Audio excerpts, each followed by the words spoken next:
Queridos, hoje nós vamos finalizar o estudo do Êxodo, amém?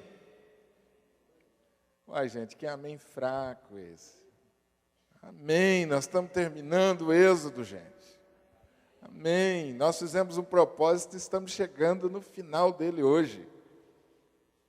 Êxodo 40, o texto de hoje, versículo 34 a 38. Êxodo 40, 34 a 38. Pode distribuir as folhas, Marden, por favor.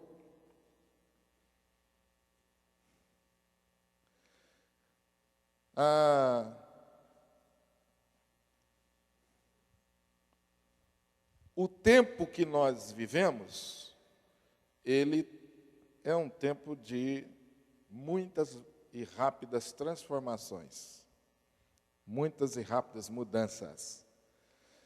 Há 20 anos atrás foi introduzido na nossa vida o computador. Ele já existia, mas 20 anos ele se tornou público.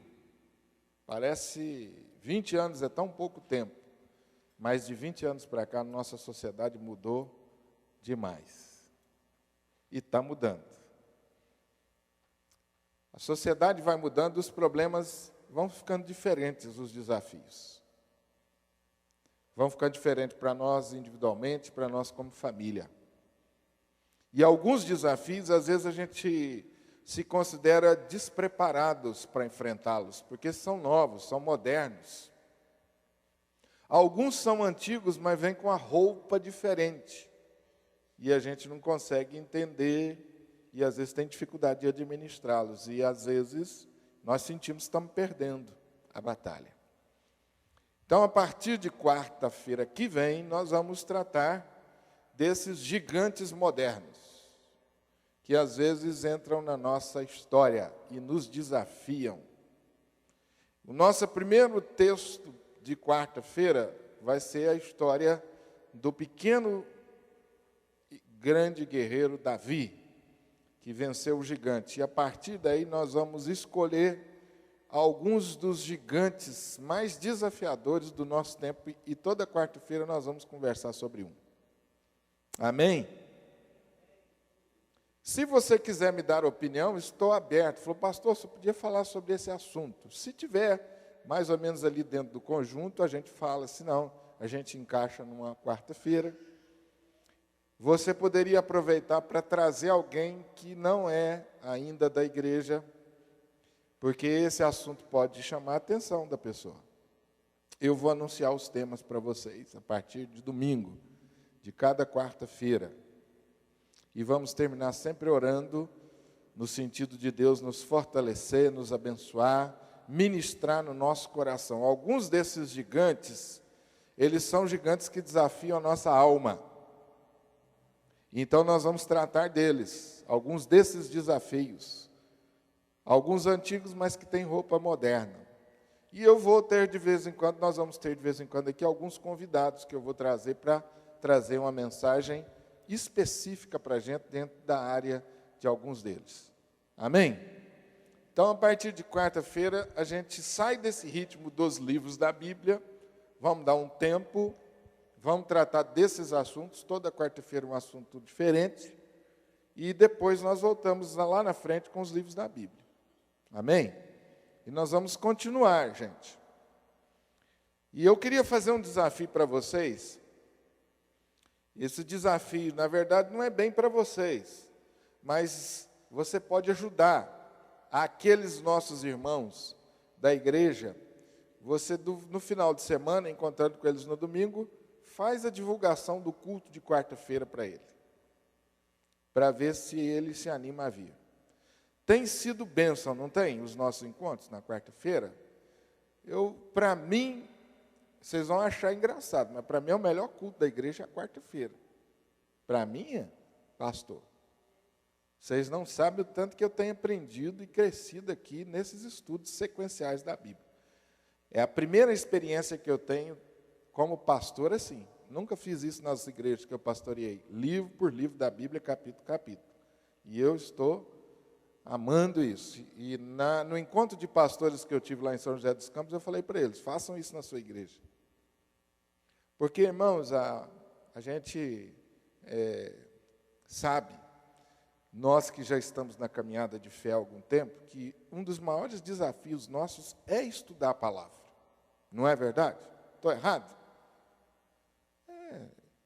Se nós tivéssemos mais domínio da palavra, nós sofreríamos menos e abençoaríamos mais a vida dos outros.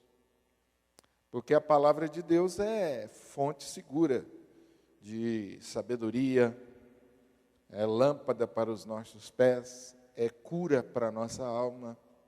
Ela nos corrige, ela nos exorta, ela nos ensina, ela nos consola. Quantas vezes daqui da quarta-feira nós não temos saído tão consolados?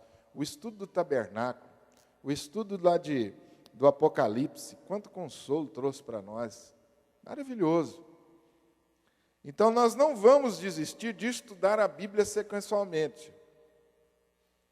Mesmo que nós não tenhamos um número tão expressivo, considerando a membresia da igreja. Porque às vezes você pode falar, pastor, estudar os temas em separado é melhor para o pessoal vir. Eu não estou tão preocupado com o número, não. Vamos fazer o melhor, que é estudar a palavra da melhor maneira possível, é lógico. Mais criativo, sem cansar. Mas não vamos desistir de estudar a palavra, não.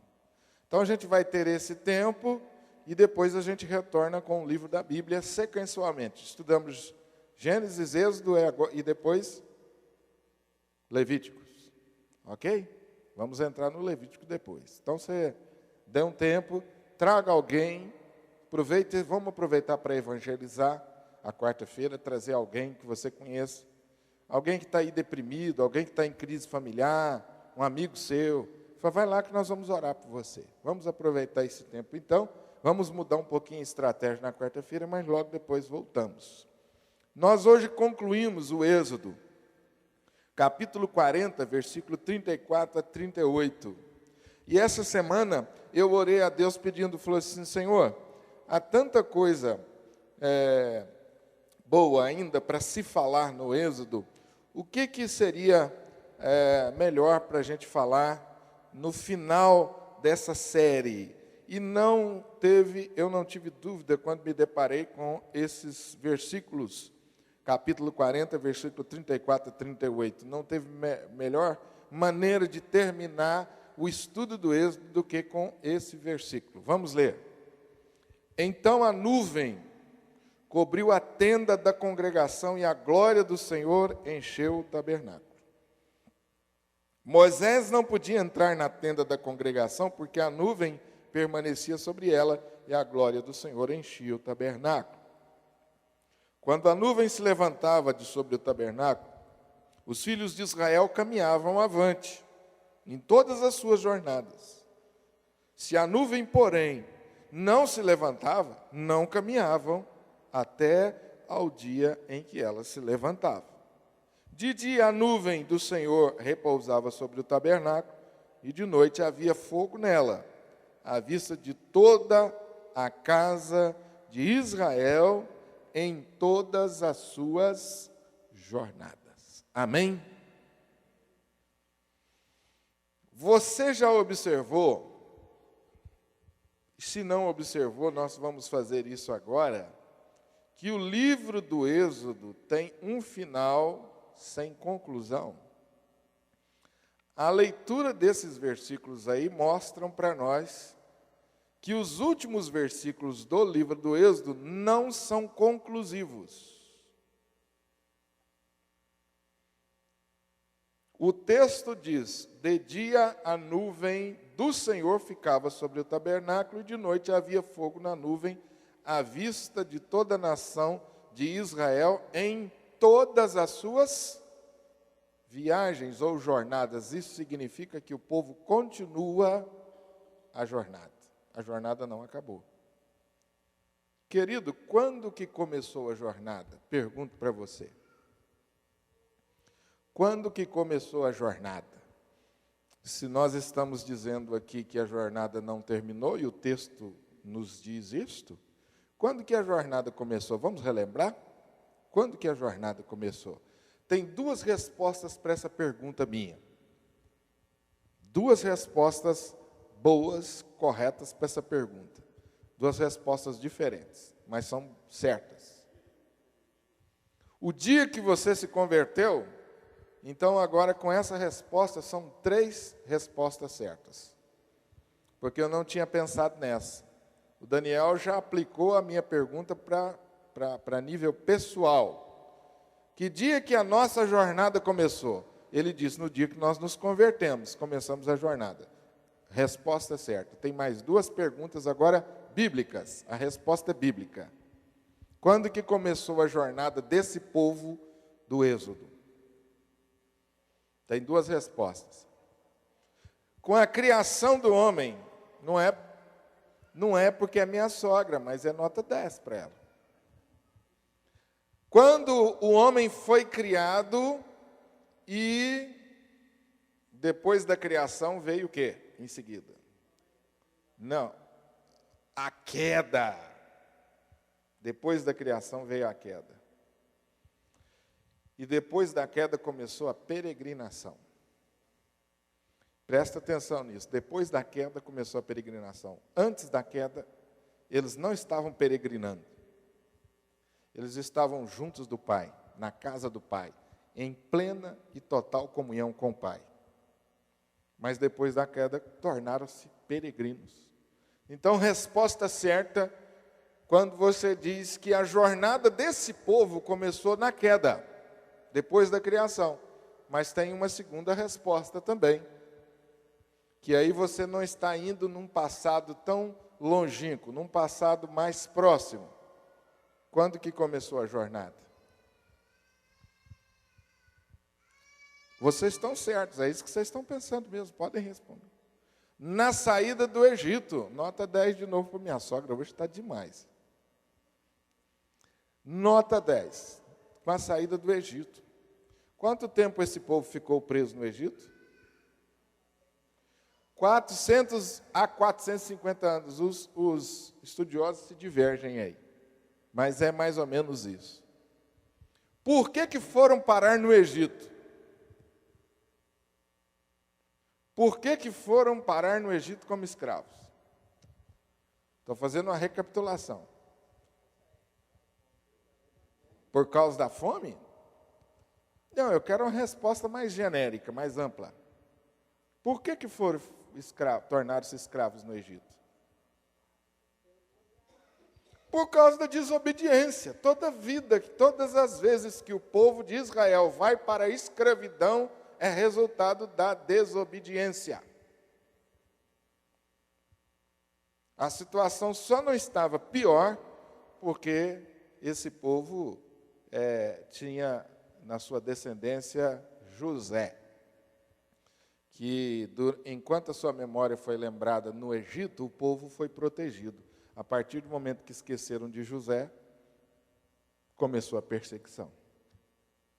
O Egito era o lugar da escravidão, o Egito era o lugar do sofrimento, o Egito significava distância de Deus, o Egito significava disciplina. Eles estavam como escravos. O Egito simboliza a nossa vida antes de Cristo. O Egito simboliza a nossa vida antes de Cristo. Efésios capítulo 2 diz que antes de Cristo nós estávamos mortos em nossos delitos e pecados e andávamos como escravos segundo o curso desse mundo. E andávamos segundo o príncipe da desobediência, que é Satanás. Então a Bíblia diz que antes de Cristo, nós estávamos ou vivíamos como escravos. É lógico que nós não estamos falando aqui somente do sentido físico, muito mais do sentido espiritual. Então o Egito representa isso. Período ou tempo de escravidão, distância de Deus, sofrimento, disciplina de Deus. Eles ficaram ali 400 anos, até que Deus enviou o libertador Moisés, que conduziu esse povo para fora do... Quando esse povo sai do Egito, esse povo retoma a sua peregrinação, ou a sua jornada. Eles continuam. Eles estão em jornada, eles estão em peregrinação, rumo aonde, gente? A terra prometida simboliza para nós o quê? O céu. Então, como Daniel disse aqui, a nossa jornada começou quando saímos do Egito, recebemos a Cristo como Salvador, saímos da escravidão e estamos a caminho da onde, Daniel? Do céu. Estamos a caminho do céu. Por isso que a Bíblia diz que a nossa pátria não é aqui, nós não somos daqui. Aqui é passagem. O nosso destino é o céu. Você entende isso agora, Daniel? Antes você não entendia de Jesus. Você achava que a vida resumia nisso aqui, é ou não é? Todos nós éramos assim também. Pois não.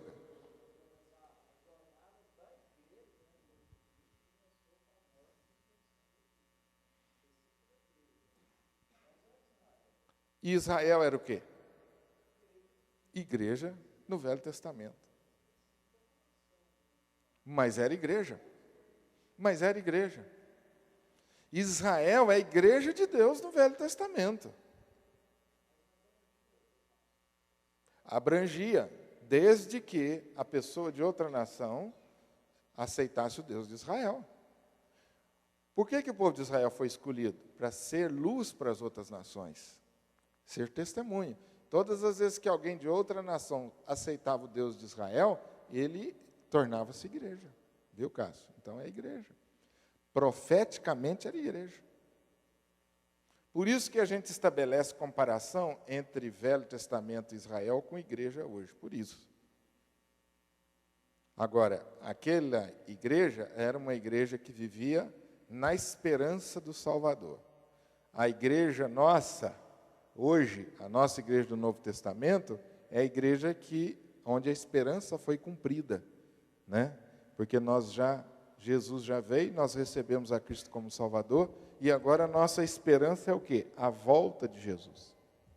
Mas tanto o velho como o novo é o povo da esperança. Amém?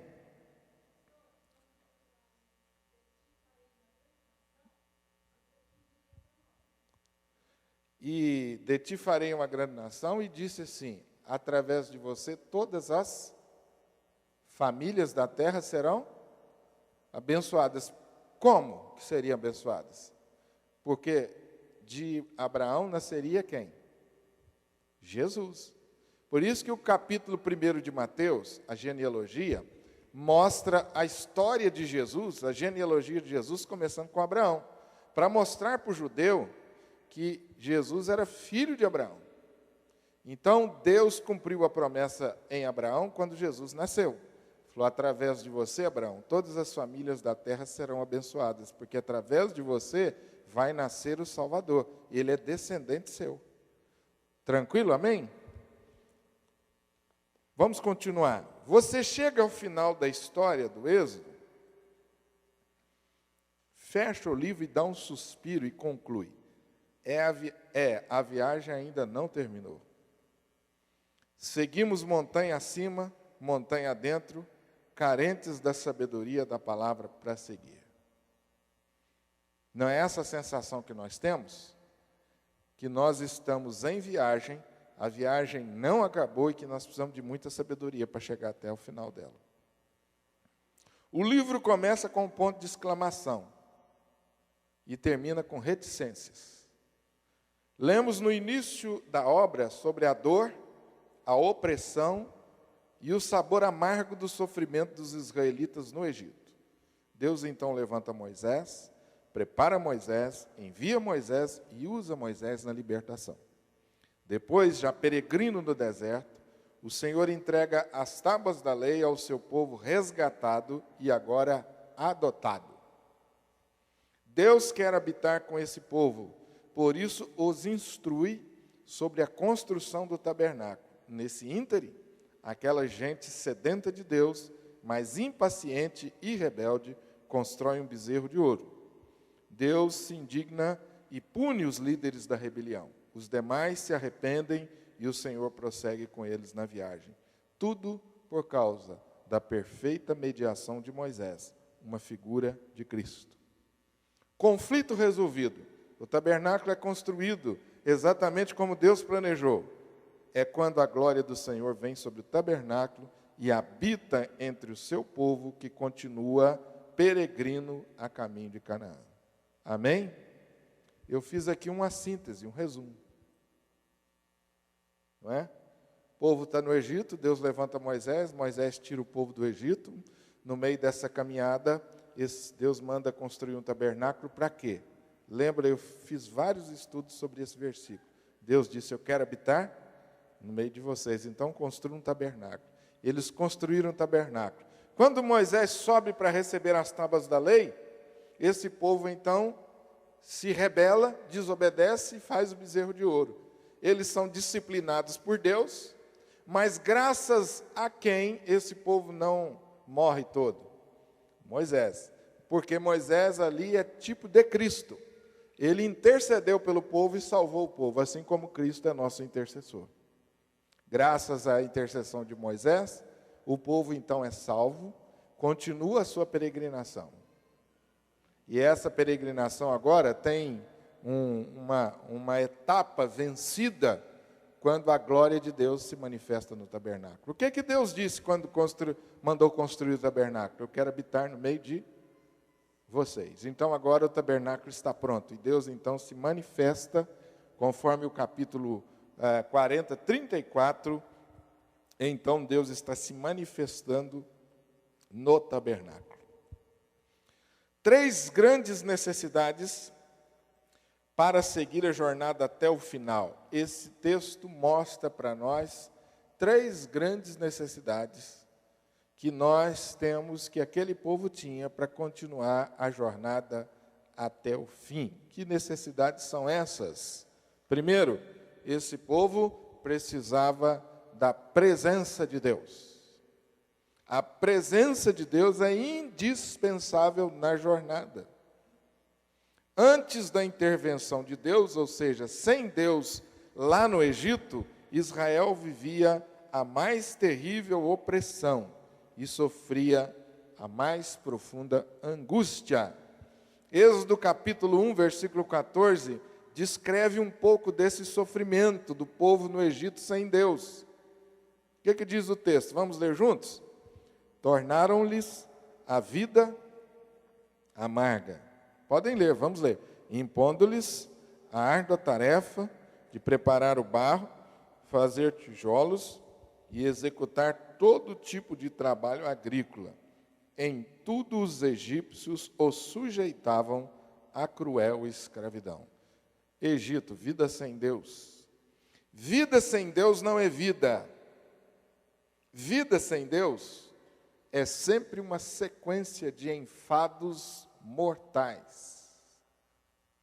Preste atenção nos verbos que o texto, com os quais o texto descreve a vida sem Deus. Amargar, punir, arder, exaurir, sujeitar e escravizar. Essa é a vida sem.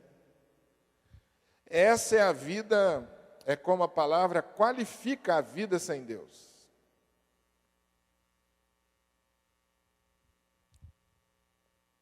A vida com a presença de Deus é diferente. As circunstâncias podem não ter uma profunda transformação, ou seja, as coisas ao nosso redor podem continuar a mesma. Afinal, o povo continuava no deserto, inconstante, frio à noite, calor de dia, mas o coração de quem tem Deus recebe a dinâmica da graça. Ouça mais uma vez os verbos que caracterizam a presença de Deus. Agora, no capítulo 40. Cobrir. Vamos ler juntos? Cobrir, encher, conduzir, proteger, cuidar e aconchegar. Amém? Esses são os verbos que nós conjugamos agora. Quais são os verbos lá da vida sem Deus? Amargar, impor, exaurir. E os verbos da vida de quem tem Deus? Cobrir, encher, conduzir, proteger, cuidar, aconchegar. Eu trago aí o exemplo do filho pródigo, conforme o Novo Testamento. Como é que é a história do filho pródigo? Enquanto estava na casa do pai, ele tinha tudo isso: aconchego, proteção, provisão, amor, cuidado, todas essas coisas o filho pródigo tinha. Mas quando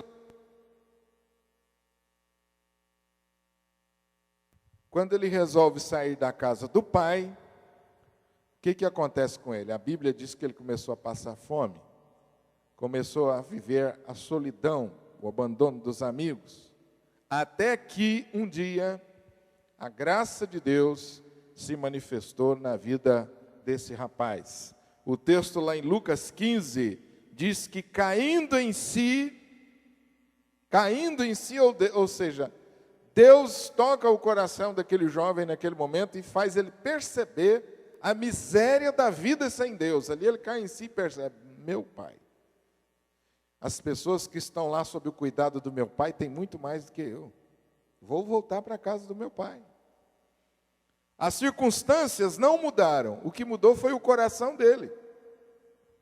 E quando o nosso coração muda, quando o nosso coração é transformado de dentro para fora, começamos a ver o mundo pelo que ele realmente é, sem a graça de Deus. Passamos a reconhecer a generosidade de Deus. Desenvolvemos gratidão, compaixão, confessamos os nossos pecados e buscamos mudança. Talvez você já esteja nessa caminhada de fé há algum tempo, nem se recorda mais como era a sua vida sem Deus. Você comia e bebia e nem fazia nenhuma oração para agradecer a Deus pelo alimento. Não é verdade? Agora hoje você não sabe nem comer nada sem agradecer a Deus. Porque você agora, sua visão mudou, sua consciência mudou. Você é grato a Deus por tudo na sua vida. Olha como sua vida mudou. As circunstâncias ao seu redor estão as mesmas, as pessoas inclusive são as mesmas, mas você mudou. Amém, Daniel? Amém, gente? Mudou ou não?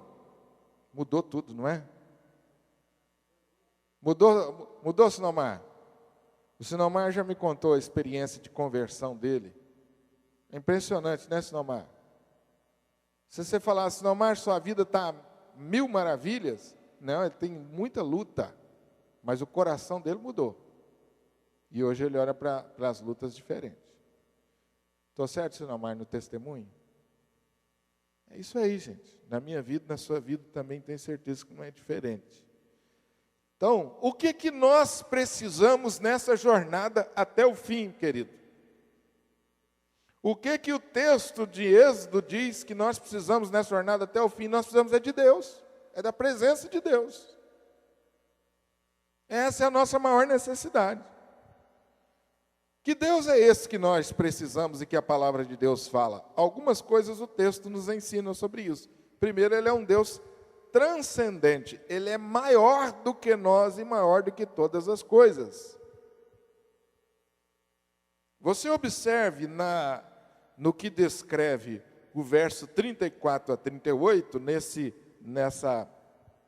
relato, como Deus é o sujeito que provoca a ação.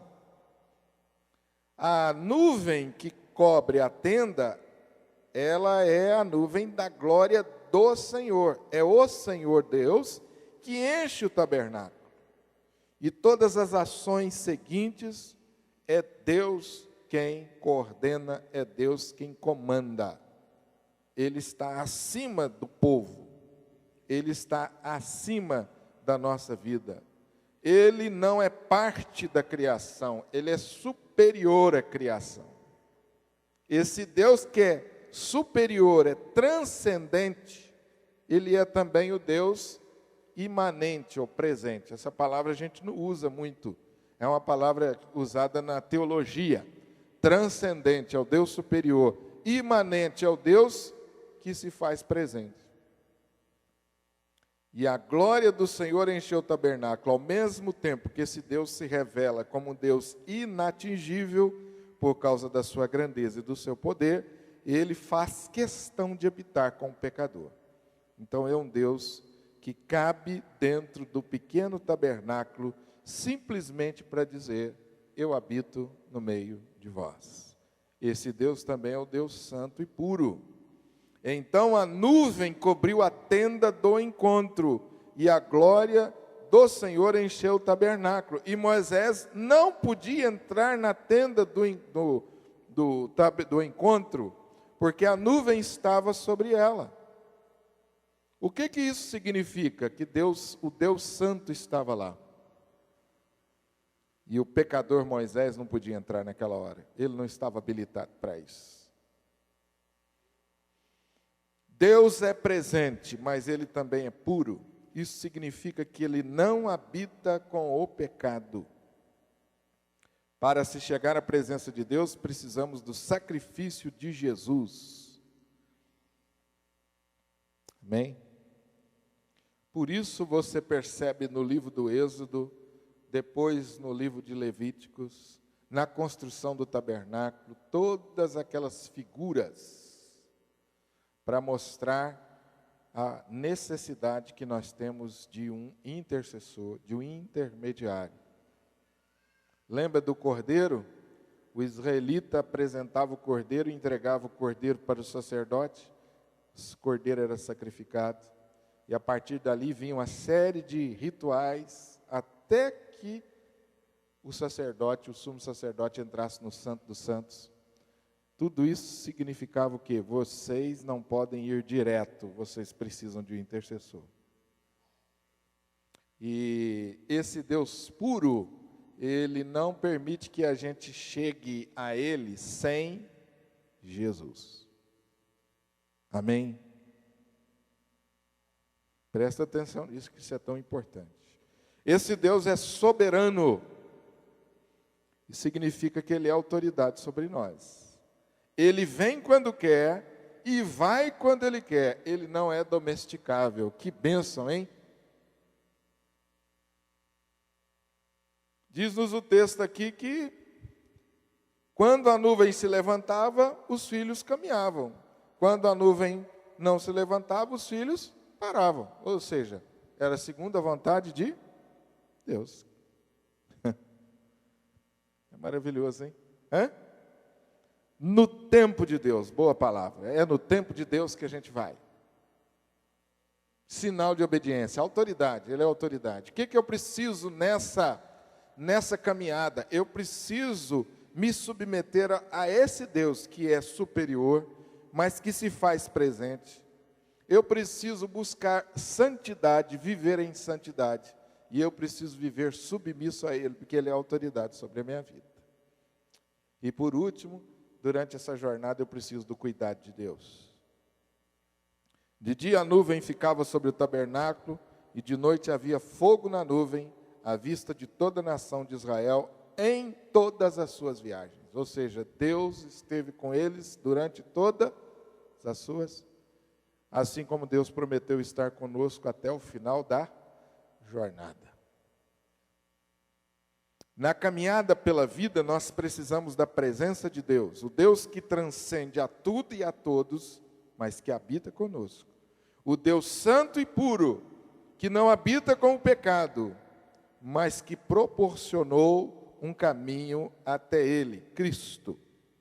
O Deus soberano, que não se deixa manipular, não se deixa dobrar, tem vontade própria, mas que ao mesmo tempo cuida com graça e amor de seus filhos. Quando eu e você falamos assim, nós precisamos da presença de Deus, é isso que nós estamos dizendo. Eu preciso de autoridade sobre a minha vida, eu preciso buscar ser santo na minha vida, eu preciso do cuidado de Deus, da provisão de Deus. Nós estamos dizendo isso. Deus, vai comigo. É tão bonito a gente falar isso, né? Senhor, eu preciso da Tua presença. Senhor, vai comigo. Senhor, se não fosse o Senhor comigo. E você já entendeu o que significa isso? Quando você ora e fala, Deus me abençoa. Ou seja, Deus, eu aceito a Sua autoridade. Eu quero a Sua autoridade. Se o Senhor mandar caminhar, eu vou. Se o Senhor mandar ficar parado, eu fico. Que bênção, hein, gente? O que nós precisamos nessa caminhada para chegar lá? Precisamos de Deus. Precisamos de perseverança. Além da presença de Deus, nós precisamos de perseverança. É importante notar que Deus toma iniciativa, mas o povo responde com perseverança. Êxodo 40, 36, 38 diz: sempre que a nuvem se erguia sobre o tabernáculo, os israelitas seguiam viagem. Mas se a nuvem não se erguia, eles não prosseguiam. Só partiam no dia que ela se erguia. Perseverança prosseguindo e perseverança esperando. Amém? O prosseguindo é fácil de falar amém, mas o esperando é difícil. Quando Deus fala assim: espera, meu filho, está na hora não. Deus, mas eu quero tanto, eu preciso tanto. Oh Deus, muda essa situação. Aí Deus fala assim: espera, meu filho, a nuvem ainda não se levantou não. Está na hora de você ficar aí dentro da tenda. Fica dentro do tabernáculo aí. Não está na hora de você ir não. Oh, gente, como é difícil, hein? Esse é um dos momentos mais difíceis da vida da gente. Mas é isso que nós precisamos. Perseverança, para não desistir. Porque senão uma hora a gente sai do tabernáculo fora de hora, hein, Cássio? Já pensou israelita apressado? Moisés, e essa nuvem que não vai embora mais? Vamos adiantar o passo, Moisés. Tem sempre lá. Mais de, gente, milhares de pessoas ali. Gente, Moisés não existiu não, é só Deus para fazer um homem igual a ele. Não é verdade? Imagine esse povo lá acordando e falou: Moisés, até quando nós vamos ficar aqui dentro? Bora? Nós somos assim, eu estou falando o povo de Israel, mas somos nós, né, Daniel? A gente acorda Deus toda manhã e falou: Deus, até quando esse negócio vai ficar assim? Ué? Maravilha. As duas coisas são muito necessárias.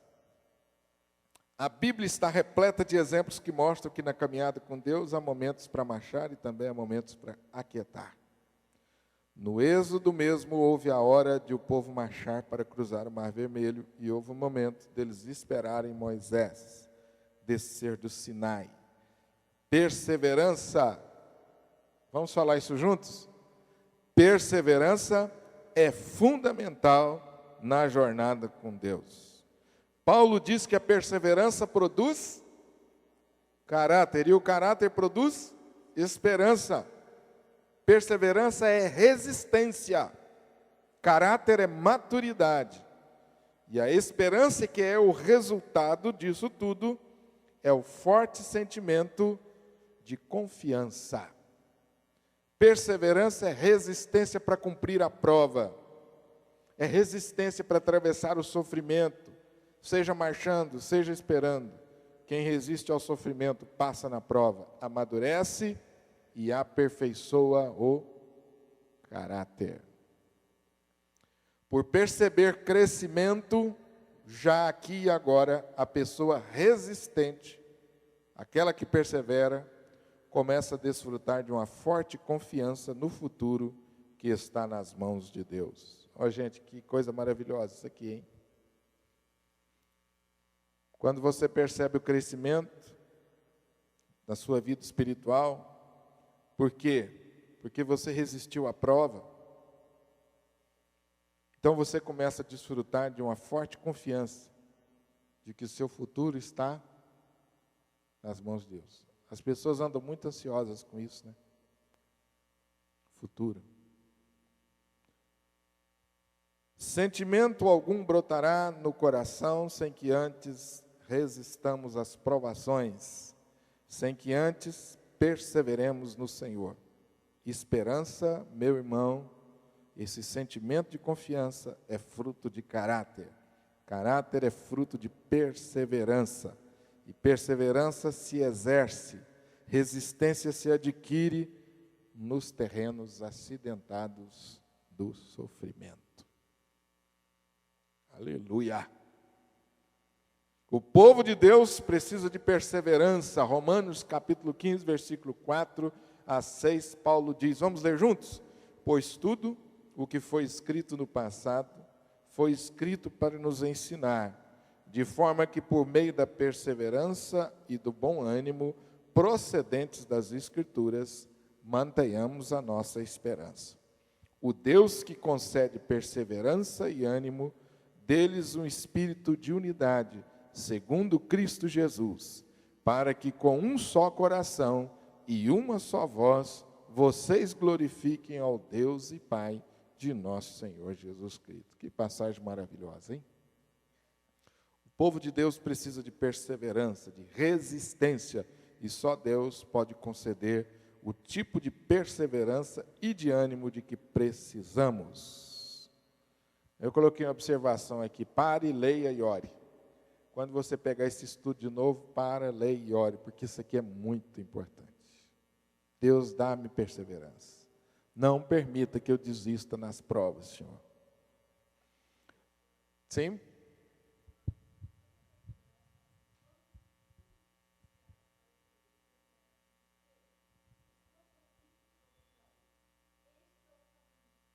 Andai por ele.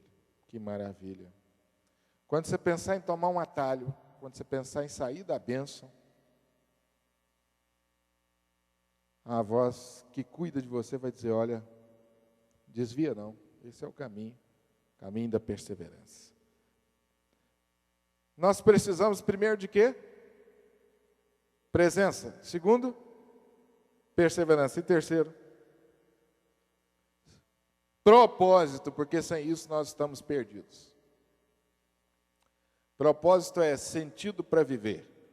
Nós precisamos de uma razão para viver aqui. Então, Daniel, você falou bem. Nós começamos a jornada quando nos convertemos. E a jornada termina lá no céu. E nesse período, desde a sua conversão até chegar lá no céu, o que nós vamos ficar fazendo aqui? Só? Missão. Desde o dia em que nos convertemos até a volta de Jesus, nós estamos em missão. Porque se Deus quisesse nos dar de imediato o céu, a gente aceitaria Jesus e Ele levaria para o céu. Mas não, nós aceitamos a Jesus, saímos do Egito e Deus fala, fica um pouco aqui, porque eu tenho uma missão para você. Além da presença de Deus e de perseverança, o povo precisa compreender bem o propósito de sua missão. Então a nuvem cobria a tenda do encontro e a glória de Deus encheu o tabernáculo. Por que a glória de Deus encheu o tabernáculo? Para quê? Nossa missão é clara. Portar. Portar é receber a glória e proclamar a glória. Receber a glória e repartir tudo o que Deus promete ser e promete conceder a nós na pessoa de Jesus Cristo. Amém? Recebo bênção, recebo glória e reparto a glória. Até a volta de Jesus. As pessoas às vezes se sentem desanimadas na caminhada e uma das razões por que vem o desânimo é porque ainda não estão em missão, ainda não compreenderam missão. Porque quando a gente está em missão, a gente não se desanima. Há uma dinâmica espiritual que acontece na vida de quem está em missão, que impede que ele se desanime. Você recebe glória e dá a glória. Você recebe bênção e compartilha a bênção. É nesse dar e nesse receber que você se renova. Por que o mar é morto? Porque só recebe. O cristianismo, ou vida cristã, ou a dinâmica espiritual da caminhada da fé é diferente. Porque o que as pessoas, às vezes, sem o discernimento da palavra, dizem é o seguinte, você tem que receber, cara. Quanto mais você recebe, melhor. E Deus fala assim, quanto mais você dá, melhor você fica, filho.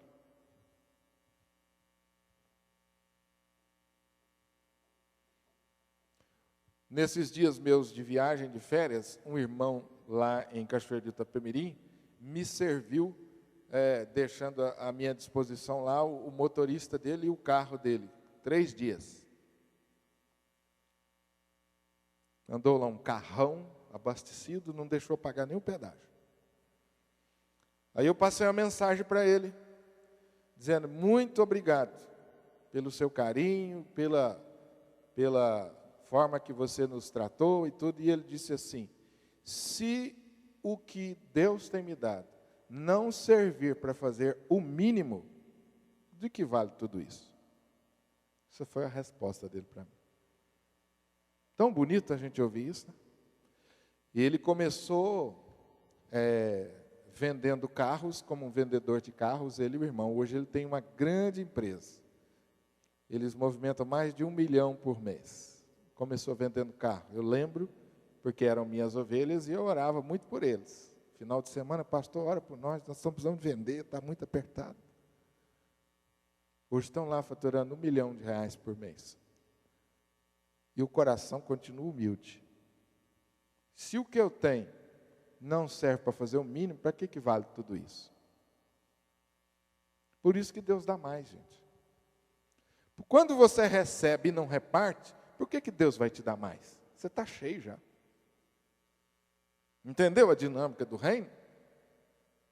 Por isso que a Bíblia fala que você contribuir, seja com a sua vida, seja financeiramente, você está semeando.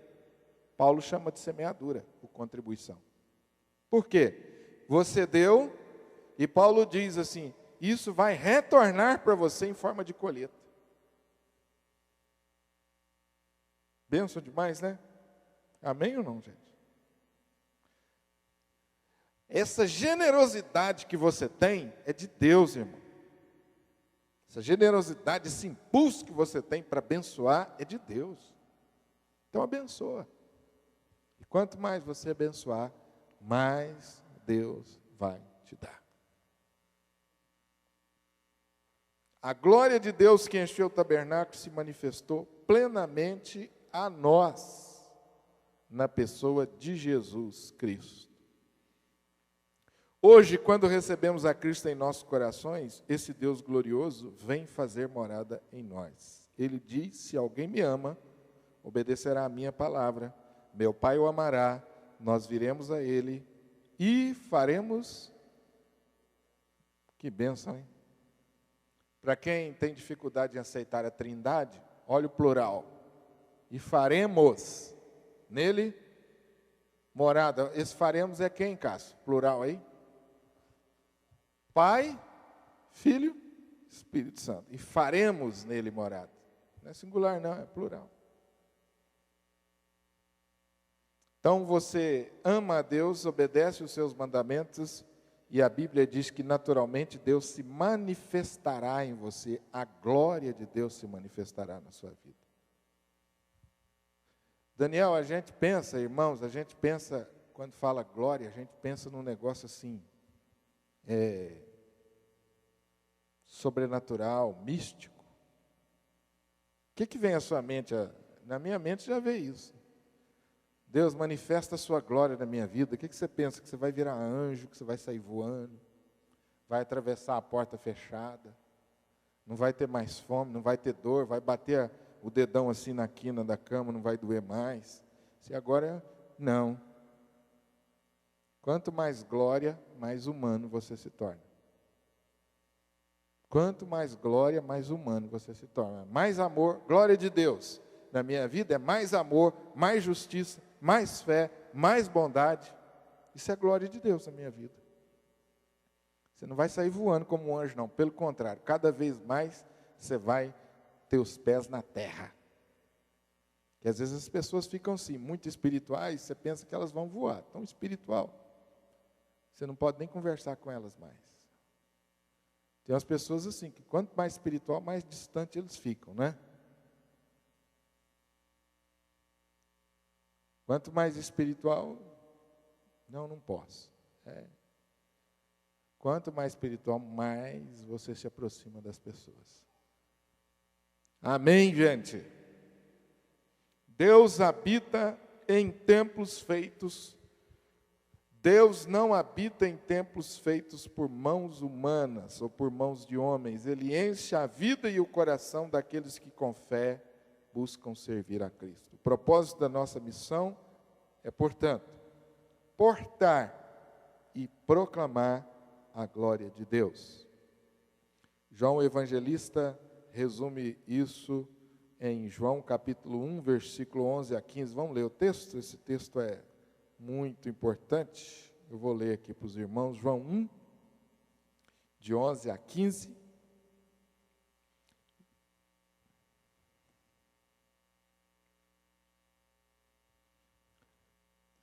Evangelho de João 1, de 11 a 15.